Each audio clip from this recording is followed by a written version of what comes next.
Hello, readers of Every Word, and welcome to Every Word 365. I'm your host, Christina Madsen, and today we are reading Psalms 7 through 12.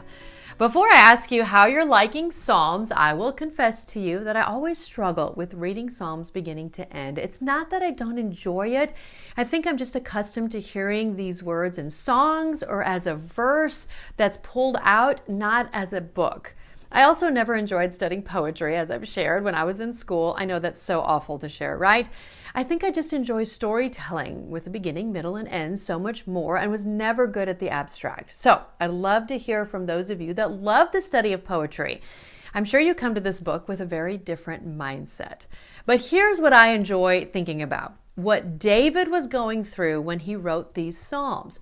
What do you remember about David? He was considered a man after God's own heart, lived in the shadow of his brothers, then constantly on the run, literally for his life, from vengeful King Saul, engaged in almost constant warfare to defend the kingdom, gives in to temptation and has an adulterous relationship that leads to murder, and fathered one of the greatest kings, Solomon of Israel. Talk about a roller coaster of emotions, which I think accurately represents David's Psalms. I guess knowing all that gives each psalm or worship some context, which I love. So what about you? Easy to read through or a bit of a struggle? If you're struggling at all, try this for fun. Read a psalm or two or more out loud. Feel free to add in some dramatic emphasis for effect. Remember, we are to make a joyful noise, and noise can be defined as a sound of any kind. It doesn't have to be pretty, just a praise and worship to God. So put on your actor face. You can be dramatic, and if you read some of these out loud, it can be a little bit more fun if you're struggling or getting bored at reading them over and over, all the Psalms in order. So tomorrow is Psalms 13 through 18. Happy reading!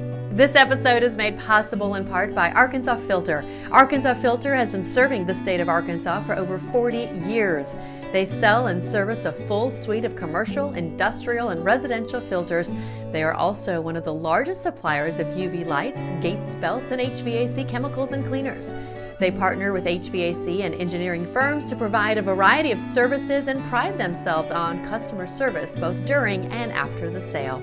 Go to arkansasfilter.net for more, and of course, we've included a link in the podcast description.